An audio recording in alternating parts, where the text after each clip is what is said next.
Thư Vu đây.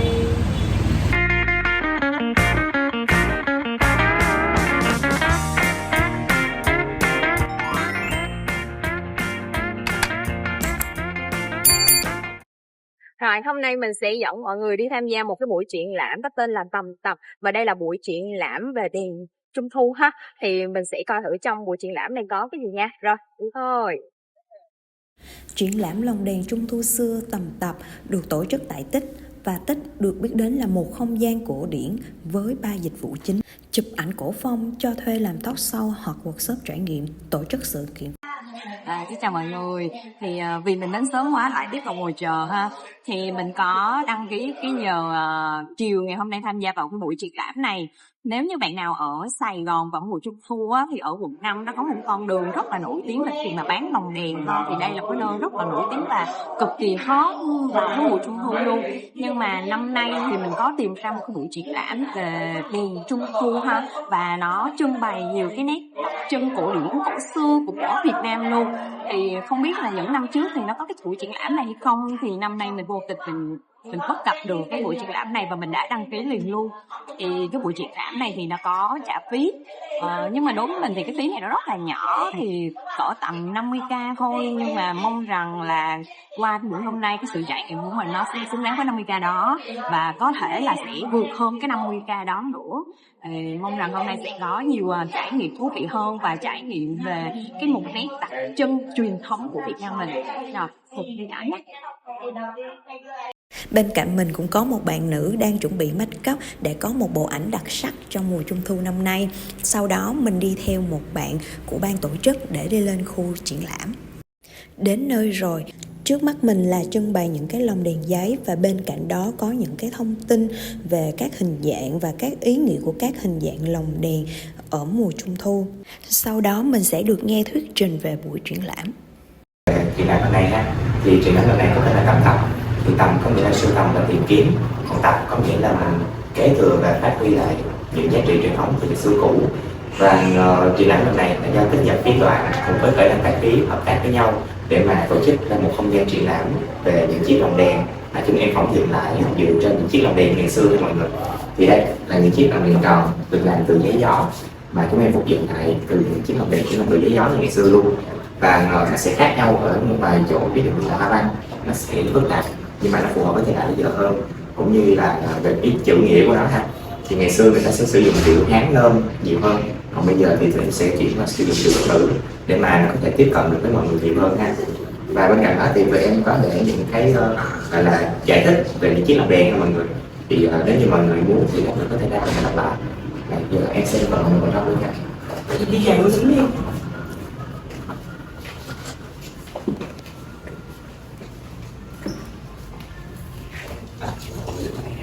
Có thể giới thiệu rõ hơn. Thì đầu tiên em xin được thể nói sơ về những cái hình ảnh ở đây không mọi người. Thì những hình ảnh ở đây là những hình ảnh mà chúng em sưu tầm được từ một chiếc ảnh gia người Pháp chụp lại hình ảnh về Trung Thu và ngày xưa và những phố hàng mã vào dịp Trung Thu. Thì những bức ảnh này là cách đây khoảng 100 năm rồi, và có thể là vào khoảng năm 1920. Thì đầu tiên là mọi người có thể thấy đây là hình ảnh của con Đại Long mà chúng em dựa vào để mà phỏng dựng lại một con Đại Long như ở trong kia. Thì con Đại Long này là một cái theo người Việt Nam quan niệm ngày xưa là một linh vật tạo mưa, cho nên là ngày lễ Trung Thu ngày xưa nó bắt nguồn từ một cái ngày lễ gọi là lễ cầu mưa của người nông dân nha mọi người. Thì cái ngày lễ đó sẽ bắt đầu là vào trước mùa gặt tháng 10 là mọi người sẽ dựng lại con rồng này để cầu mưa và cầu cho một cái mùa bội thu. Và con rồng này thì được làm từ tre, sau đó dựng tre rồi cuối cùng là lợp giấy hoặc là vải, là ngày xưa ông bà mình sẽ làm như vậy. Còn đây là đầu của con lân mọi người. Thì như mọi người thấy đây là đầu con lân, còn cái thân nó sẽ không có gọi là nhiều như là con rồng, nó chỉ là một tấm vải thôi để nó dễ dàng múa rồi này nọ hơn.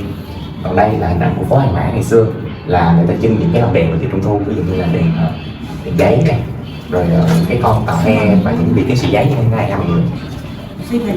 Dạ, thì về tiến sĩ giấy thì đây mình có thể nhìn rõ hơn đây là bóng của tiến sĩ giấy. Và cái sợi giấy này tụi em cũng có phỏng dựng và tụi em có để trong kia, lát nữa mình vào mình sẽ rõ hơn ha. Và đây là ba cái lồng đèn mà chúng em dựa vào để phỏng dựng lên những cái sản phẩm gọi là tiên quyết của Khải Đăng, là lồng đèn cua, lồng đèn gọi là lồng đèn cửa giải, lồng đèn cá gọi là lồng đèn ngư long, và lòng đèn công bướm là lòng đèn hồ điệp. Thì đó, như mọi người có thể thấy là ngày xưa ông bà mình cũng đã rất là khéo tay rồi khi mà có thể uống được những cái khung nó có những cái hình dạng rất phức tạp như vậy ha. Ở đây thì là hình ảnh của vàng lòng đèn ngày xưa luôn đó, mọi người có thấy là rất nhiều loại hình thù khác nhau về những cái lòng đèn. Thì đó, ngày xưa ông bà mình khéo tay lắm. Dạ rồi, chắc là em sẽ mời mọi người vào trong tiếp ha. Thì đây là những cái lý giải về từng cái lồng đèn khác nữa mọi người sẽ ra đọc. Còn em muốn giới thiệu đầu tiên ngày hôm nay thì là lồng đèn bướm hồ điệp mà chúng em phỏng dựng lại. Chúng em gọi là phỏng dựng và không phải phục dựng là tại vì bây giờ không còn một cái bằng chứng cụ thể nào hoặc là một nhân chứng sống nào để tụi em có thể dựa vào đó để đối chiếu và phỏng dựng lại từ 90 đến 100% so với ông bà ngày xưa, cho nên là chúng em chỉ có thể phỏng dựng lại thôi ha. Thì phỏng dựng nó sẽ giống đâu đó tầm khoảng từ 70 đến 80% để mà nó có thể vừa giữ lại được cái nét văn hóa giá trị cũ mà nó vẫn vừa có thể gọi là tiếp bước và tồn tại chung với thời đại bây giờ. Thì đây, con bướm này là một cái gọi là sản phẩm mà chúng em dựa vào cái những cái ý tư tưởng đó ha. Như mọi người nhìn thì mọi người có biết cái đèn nằm ở đâu không?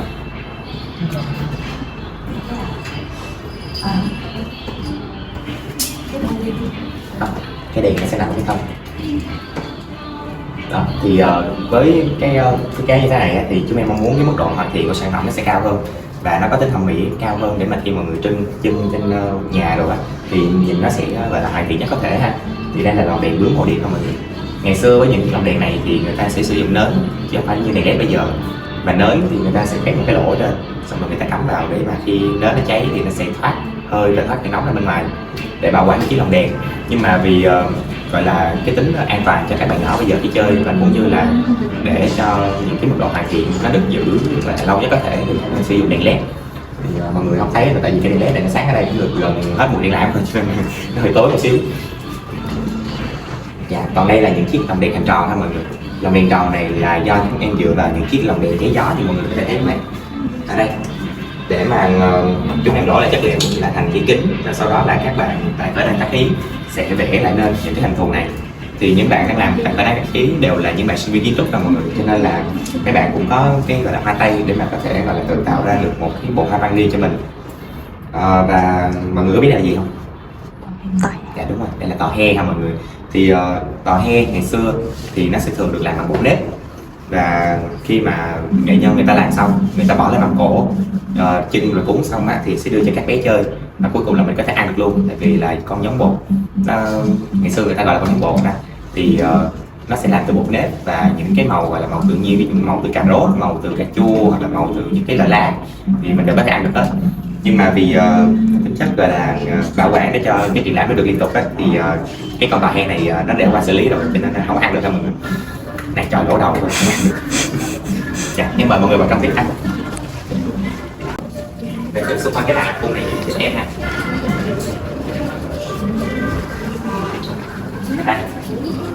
Như mọi người thấy ở đây ha, thì đây là khung của chiếc lồng đèn cự giải, khung của lồng đèn ngư long và cuối cùng là khung đầu của một con rồng ở đây ha mọi người. Thì đây là đầu rồng size nhỏ, con rồng ở bên kia. Và ở đây thì chúng em có trưng bày gọi là những cái thành phần để mà có thể làm được một con cá hoàn chỉnh và cũng như là những cái dụng cụ mà cần thiết để mà có thể gọi là dán chúng lại và cuối cùng là lên hoàn thiện một sản phẩm ha. Thì sẽ có hai phiên bản dành cho một chiếc lồng đèn. Đầu tiên là phiên bản thương mại ở đây, và phiên bản thứ hai là phiên bản hoàn thiện hơn và nó sẽ tốn nhiều thời gian hơn. Thì tụi em cũng là sản phẩm thương mại luôn, nhưng mà cái thời gian để mà hoàn thiện một sản phẩm này nó sẽ tốn đâu đó khoảng gấp 2 gấp 3 lần thời gian so với những chiếc này ha. Bởi vì như mọi người thấy ở đây, những cái mối nối ở đây ha là chúng em sử dụng dây rút. Với bản thương mại chúng em sử dụng dây rút là tại vì nó sẽ rút ngắn được thời gian hoàn thiện sản phẩm, cũng như là sẽ giúp cho người thợ tránh được những cái thương tổn ở trên tay chân đồ khi mà làm con cá này mọi người. Tại vì như mọi người có thể thấy, mọi người có thể lại gần đây sẽ thấy được cái này này.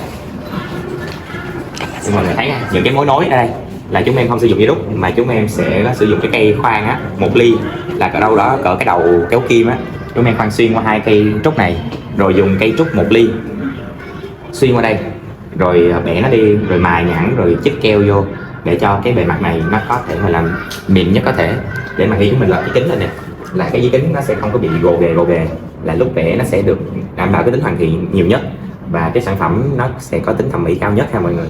Thì đó, cho nên là làm này nó hơi tốn công, cho nên là thường thợ mà làm được cái này thì cũng sau một con thì chắc cũng 10 lỗ trong người rồi. Nhưng mà hồi xưa người ta đâu có máy khoan, người ta làm bằng người ta dùng cái đục á, nhưng mà người ta sẽ giống như người ta mài kim á, người ta sẽ mài cái kim nó nhỏ lại xong người ta đục từ từ. Rồi chắc em mời mọi người qua bên kia tiếp để mình có thể nói về tiến sĩ giấy nha mọi người. quá đẹp rồi. Rồi thì đây là tiến sĩ giấy mọi người. Thì nhìn vào đây mọi người có biết đâu là quan văn và đâu là quan võ không? Một trong hai ông sẽ là quan văn và ông còn lại sẽ là quan võ.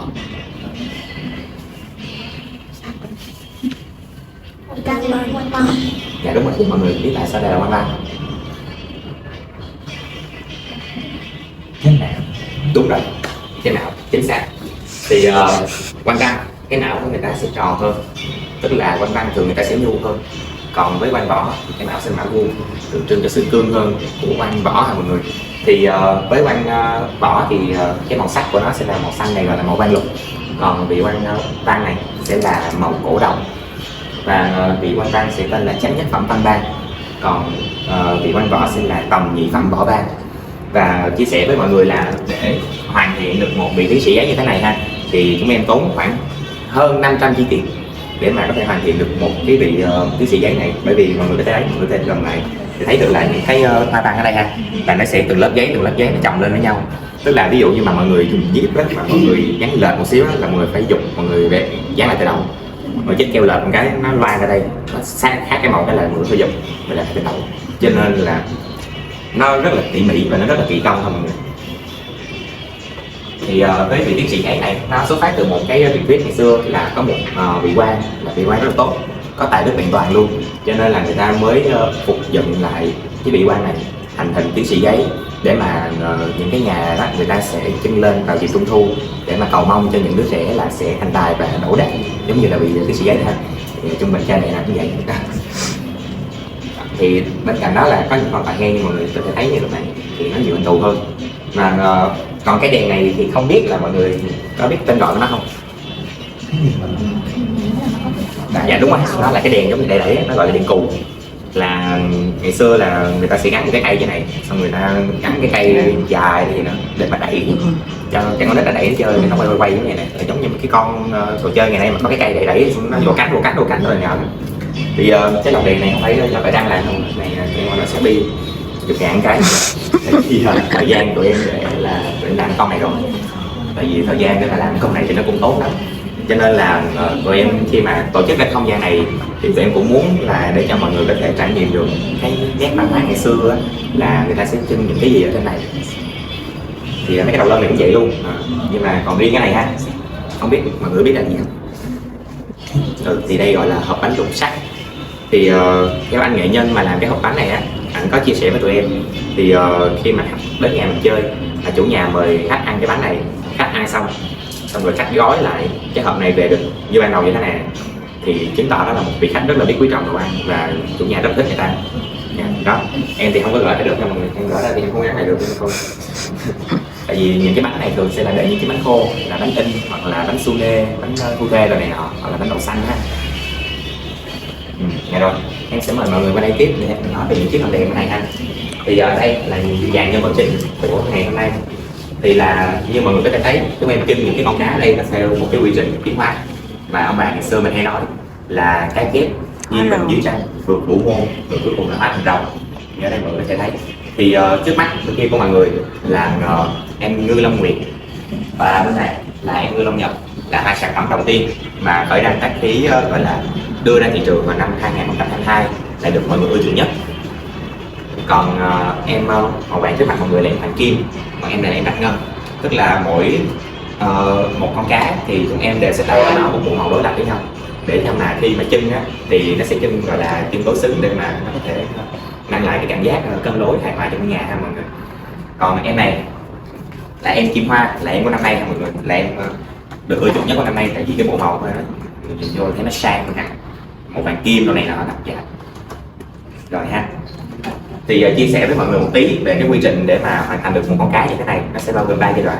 Giai đoạn thứ nhất là giai đoạn lên khung, uốn khung và kết nối tất cả các thành phần lại với nhau. Giai đoạn thứ hai là giai đoạn dán giấy, là dán cái kính như thế này. Rồi cuối cùng là giai đoạn là vẽ và hoàn thiện. Thì với công đoạn uốn khung và lắp ráp những cái khung vào với nhau á, tức là với các thương mại bình thường nó sẽ tốn của một người thợ làm nghề tại khởi đăng đăng ký là từ 6 đến 8 tiếng làm việc. Còn dán giấy kiến như thế này thì sẽ tốn từ 4 đến 5 tiếng. Và cuối cùng là khâu vẽ, thì khâu vẽ và hoàn thiện nó sẽ tốn là từ trên dưới 18 tiếng. Tức là để hoàn thành được một con cá như thế này, đối với một người nghệ nhân đã làm tại khởi đăng từ 2 đến 3 năm rồi sẽ tốn mất là hơn 30 tiếng. Chúng em tính tiếng ở đây là bởi vì các bạn làm việc tại khởi đăng đều đang là những bạn sinh viên học tại trường đại học kiến trúc, là các bạn vừa đi học vừa đi làm, cho nên là chúng em tính tiếng để có thể tối là tính chính xác nhất cái thời gian các bạn làm việc ha mọi người.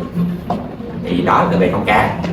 Còn về con đại long này thì em muốn giới thiệu với mọi người luôn. Thì con đại long này thì nó tốn đâu đó của khởi đăng là 1 năm, cũng 10 con người tại khởi đăng mọi người. 1 năm từ khâu gọi là lên ý tưởng ban đầu, sau đó là dựng 3D, rồi cuối cùng là cho ra được những cái sản phẩm lỗi đầu tiên, rồi sau đó mới là sản phẩm hoàn thiện. Thì cái sản phẩm đầu tiên mà con này nó được ra mắt ở tại xưởng á, nó là con rồng mặt chó. Nó hơi giống con chó một tí, xong rồi nó thành cái mặt nó xẹp xẹp giống con mèo, xong rồi nó bị lệch mũi, nó hô rồi sao đó. Thì nó tốn mất phải đăng bằng nửa năm để mà có thể đưa ra được một cái bộ khung hoàn thiện gọi là tốt nhất á, để mà có thể dán giấy rồi này nọ để mà lên được như hôm nay cho mọi người ha. Thì với một cái khung đầu rồng thôi, tức là chưa dán giấy chưa vẽ gì hết, thì nó sẽ tốn cũng 10 con người tại khởi đăng đăng ký là 220 giờ làm việc để mà ra được cái khung đầu rồng thôi. Còn tính về cái phần dán giấy lên luôn cái phần thân như thế này và vẽ hoàn thiện con rồng để mà có thể trưng bày cho mọi người thì nó tốn hơn 400 giờ làm việc. Thì đó, mọi người có thể thấy là cái thời gian nó cũng khiếp tới mức nào ha.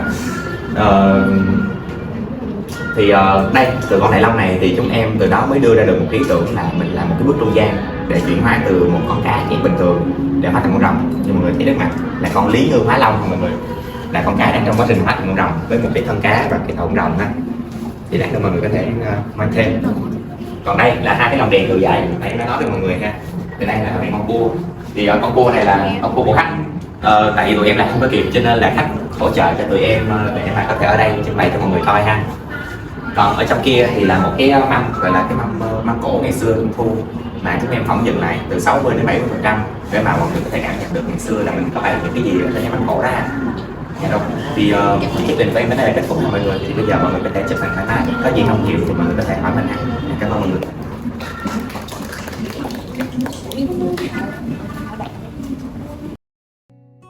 Sau khi nghe thuyết trình thì bây giờ mình sẽ đi tham quan kỹ hơn từng chi tiết của việc triển lãm nhé.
Mình xoay một vòng toàn bộ khu triển lãm trước khi mình ra về nhé.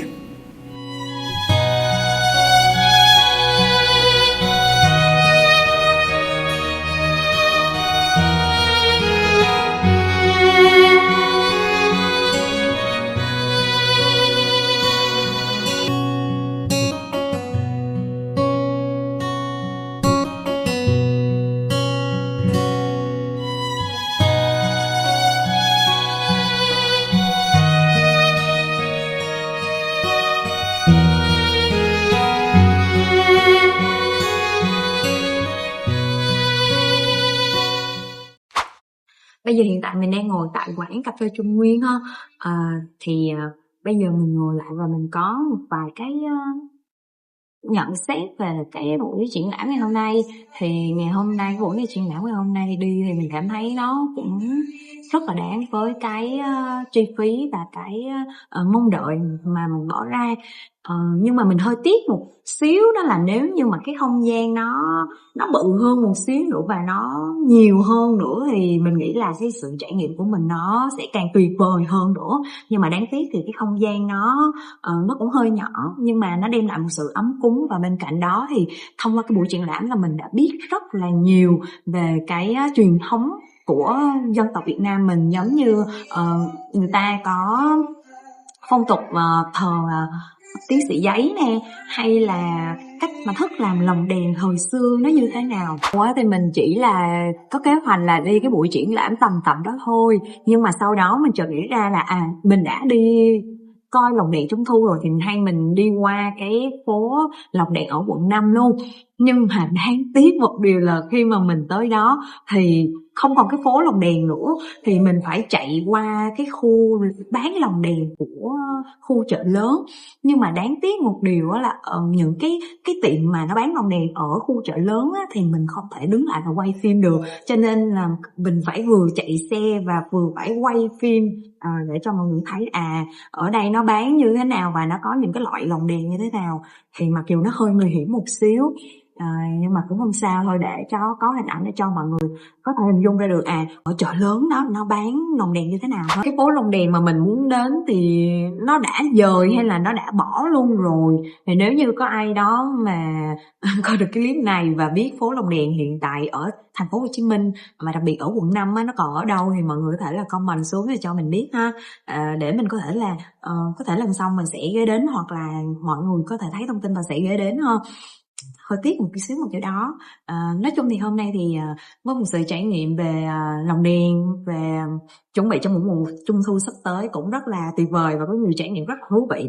Rồi, bye bye và hẹn mọi người vào clip sau của mình nhé. Bye bye và hẹn gặp lại.